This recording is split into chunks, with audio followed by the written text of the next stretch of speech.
안녕하세요. 번번한 목독바입니다. 구독과 좋아요, 알림 설정, 회원가입 부탁드리겠습니다. 한국은행이 오늘 오후에 발표한 금융 안정 상황 보고서는 일종의 킬힐이라고 할까요? 상당히 이 깎아지는 시각의 높이를 볼 수가 있습니다. 결국 국내 금융 안정성의 변수는 금융 취약성 지수, FVI가 어떤 궤적을 가지느냐로 판가름이 나는데 단적으로 딱 두 가지 샘플이죠. 바로 집값 상승과 가계대출.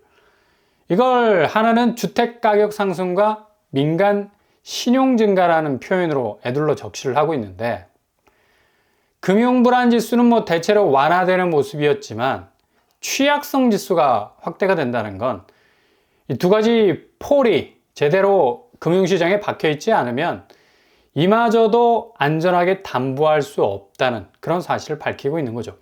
여러 그래프와 설명이 덧붙여졌지만 결국엔 지금 가장 기준금리 인하 시점에서의 허들이 될 수밖에 없는 건 중앙은행으로선 물가지수가 이 근본적인 방향 설정의 내비게이션은 될 수가 있겠지만 실제로 내비는 골목길을 대로로 착각해서 차를 돌진시키려는 그런 경우가 허다하죠. 안내하는 미스김이 오류가 날 때가 많다는 얘기죠. 그만큼 체감되는 도로 상황이라는 게 정말 중요한 건데 내비는 이런 도로 체감도를 잘 표현하지 못할 때가 많습니다. 지금 금융 상황도 딱 이런 경우가 액면으로 보자면 지금 내수 경기가 너무 부진한 탓에 금리를 내려야 하는 이 부양이라는 스탠스로 가야 하지만 체감적인 금융 취약성 지수가 너무 높죠. 일단 집값이 제대로 잡히지 않는다라는 거. 그리고 집값에 바람을 넣을 수밖에 없는 가계대출 증가. 이 두 가지 허들을 넘지 못하면 아무리 기준금리 인하를 넘어선 기준금리 할아버지라도 지금의 상황을 극복할 견인력이 되어주지 못한다는 얘기죠.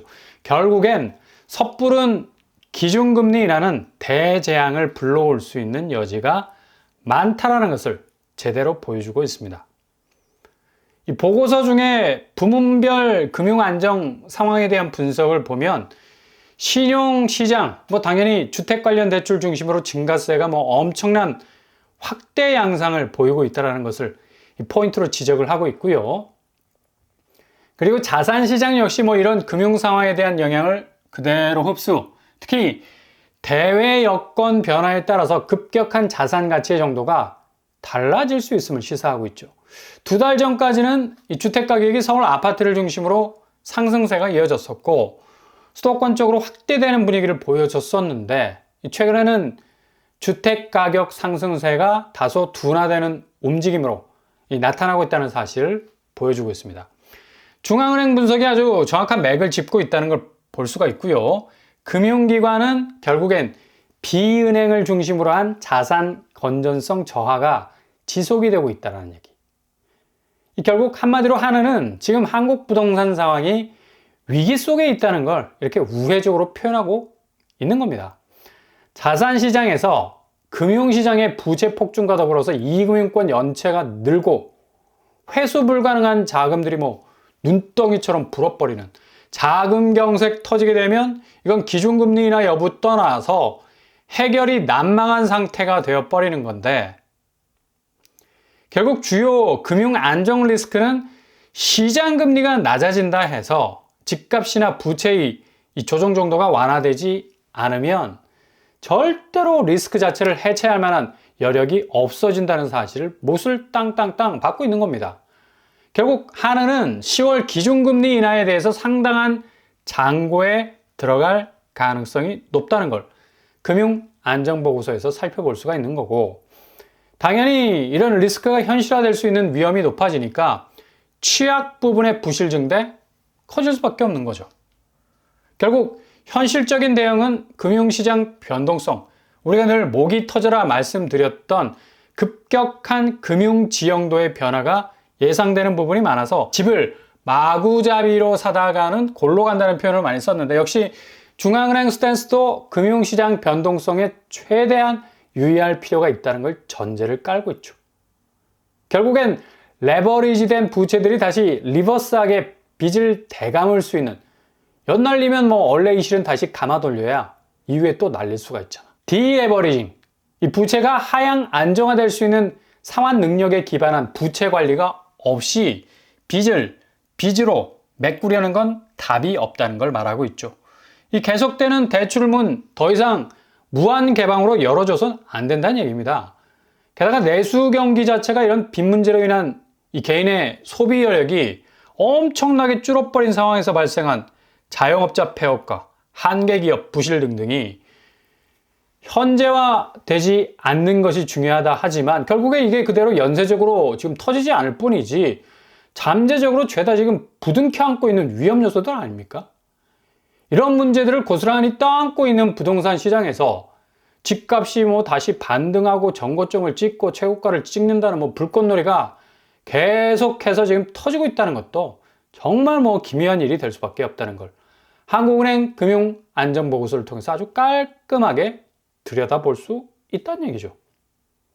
그리고 마지막으로 거의 못을 박는 메시지, 대출금리 하락은 역시 주택구입 부담 경감 및 매수 심리 강화 등을 통해서 다시 주택가격을 자극할 수 있다는 것으로 방점을 찍고 있죠.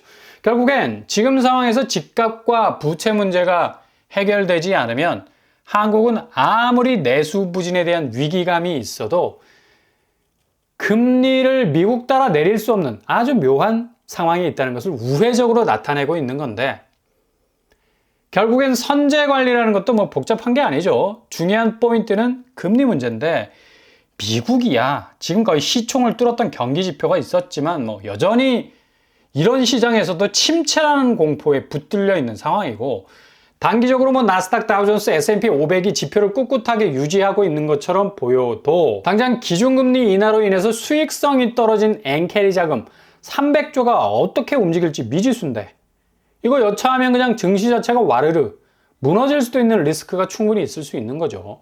그러니 하늘 입장에서도 금리 인하에 대한 버튼을 아무 생각 없이 눌렀다가는 다시 집값 상승과 부채 폭증이라는 이 판도라의 상자를 열 것으로 보이는 그런 전망들 내놓은 겁니다. 그래서 오늘 금융 안정 상황 보고서는 딱 이 두 가지 주제에 집중이 되어 있는 것으로 보이고요. 금리 내리면 전국의 집값 다시 오른다. 서울은 특히 그동안 과열된 양상이 심했기 때문에 거의 더블로 오를 수 있다. 그러니 금융 상황에 대한 선제적 관리가 중요한데 그 선제적 관리는 결국 금리 아니겠습니까? 금리 함부로 움직였다가는 뼈도 못 추릴 수 있다는 아주 뼈 있는 말들이 들어가 있는 것으로 보인다는 얘기죠. 예를 들어서 0.25% 기준금리 내리면 전국 집값은 0.43% 오르고 서울은 0.83% 더블로 오르게 되는 모습을 고스란히 보여줄 건데 결국 이렇게 집값이 들썩이는 부분을 어떻게 감당할 수 있겠느냐 이거죠. 이렇게 되면 다 죽을 수밖에 없다라는 극한의 상황이 부동산 시장에서 다시 인풋될 수 있는 돈 놓고 돈 먹기라는 아주 이상한 빚구도가 다시 형성이 될 거고 아웃풋으로는 극심한 이 부동산 시장의 투전적인 모습들이 재편이 될 건데 이걸 이후에 수습할 방법은 거의 전무할 수밖에 없게 되는 거죠. 이런 상황에서 급변하는 미국발 금융시장의 위기가 한 번만 부동산 시장의 손끝이라도 살짝 닿기만 해도 거의 상상할 수 없는 자산시장의 재앙이 닥칠 가능성이 높은데 이걸 자칫 간과할 수 있다는 얘기입니다. 그러니 지금 집값이 주춤하는 것을 넘어서 이제 7월 말부터 시작된 하락세를 공인중개사협회에서 밝혔듯이 서울이 8월에만 마이너스 4.5% 하락을 했다고 하는데 이게 지표가 딜레이가 된 관계로 오늘 나온 부동산원 지표 이게 고스란히 반영이 되는 걸 볼 수가 있습니다. 오늘 나온 부동산원 지표를 봐도 지난주 서울 상승세가 상당히 둔화되는 지표가 나왔습니다. 0.23에서 0.16 그리고 이번 주 9월 23일 기준으로 볼 때 0.16에서 0.12로 상승폭이 계속해서 둔화되는 걸 볼 수가 있죠. 이제 진짜 폭락할 수 있는 전조를 고스란히 띄고 있는 분위기 연출하고 있는데요. 아직도 중개사협회 실거래 기반으로 내놓은 데이터 마이너스 4.5%까지는 이 지표가 적용되기까지는 갈 길이 먼 것으로 보이는데 본격적인 하락 추세는 진행이 될 것으로 보인다는 얘기죠. 얼마 지나지 않아서 고드름이 아래로 달릴 것으로 보이고 수도권 역시도 연속적으로 상승세가 0.15에서 0.11 그리고 이번 주 0.11에서 0.09로 하락하고 있는 걸 볼 수가 있죠. 대체로 모든 지역에서의 상승세 둔화는 눈에 띄게 나타나고 있는 것으로 보인다. 전세가도 이번 주에 계속해서 하락 추세를 보이는 것으로 나타나 있고요. 서울은 0.12에서 0.10, 그리고 수도권은 0.12에서 0.11로 가라앉고 있는 걸 볼 수가 있습니다. 결국 매매가와 동반해서 전세가도 손을 잡고 상승세라는 궤적에서 벗어나는 걸 볼 수가 있죠. 이게 전체적인 그림을 보더라도 확실히 상승세는 완전히 꺾이고 있는 걸 볼 수가 있습니다. 이게 한 방에 이럴 수 없는 게 이미 7월 말부터 상승세는 완전히 꺾이고 있었는데 반영이 덜 돼서 그런 그림들이 나왔던 거고, 이제 본격적인 실거래가에서 급매로 던져서 거래가 나왔던 가격들이 슬슬 이제 베일을 벗고 공식적인 거래가로 등장하면서 하락 국면은 더욱 체감적으로 잘 느껴질 수 있는 국면으로 가게 될 것으로 보인다는 얘기죠. 변동률 그래프를 보면 매매 가격 지수는 계속해서 상승률 아래로 꺾이고 있고, 전세 가격 지수도 마찬가지죠. 2022년에 1차 하락기 때 이 조짐과 비슷하게 이때는 2021년까지 무진장하게 집값이 올랐던 궤적에서 쭉 밑거름을 탄 거고, 2024년은 잠시 반등하는 듯 하다가 이게 내리꽂히는 강도가 더 클 것은 한국은행이 밝혔듯이 지금 대외 금융 변화의 급변침이 예상이 됩니다.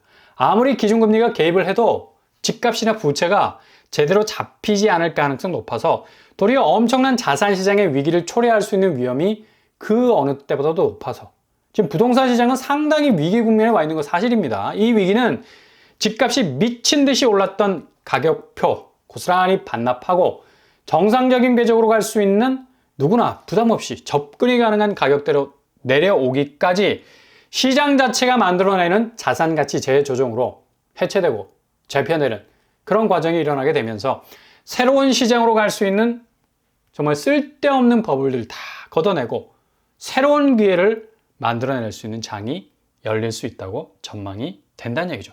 그러니 지금 너무 조급해하거나 아쉬워하거나 또 무서워하거나 두려워할 이유가 전혀 없는 거예요.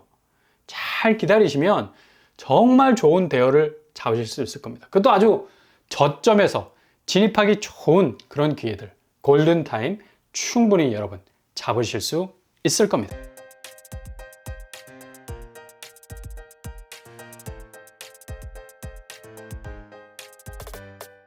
오늘의 부동산 캐리커처 한은이 오늘 발표한 금융 안정 상황 보고서는 지금 부동산 시장에 문제점을 딱 두 가지로 찝어주고 있죠.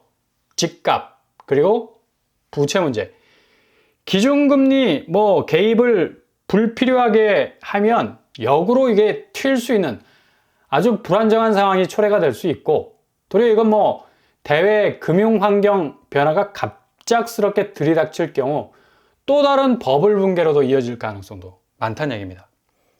그리고 부동산원이 내놓은 이 집값 지표 역시도 상승세가 확연히 둔화가 되면서 집값이 생각보다 많이 떨어지고 있다는 것을 보여주는 지표죠.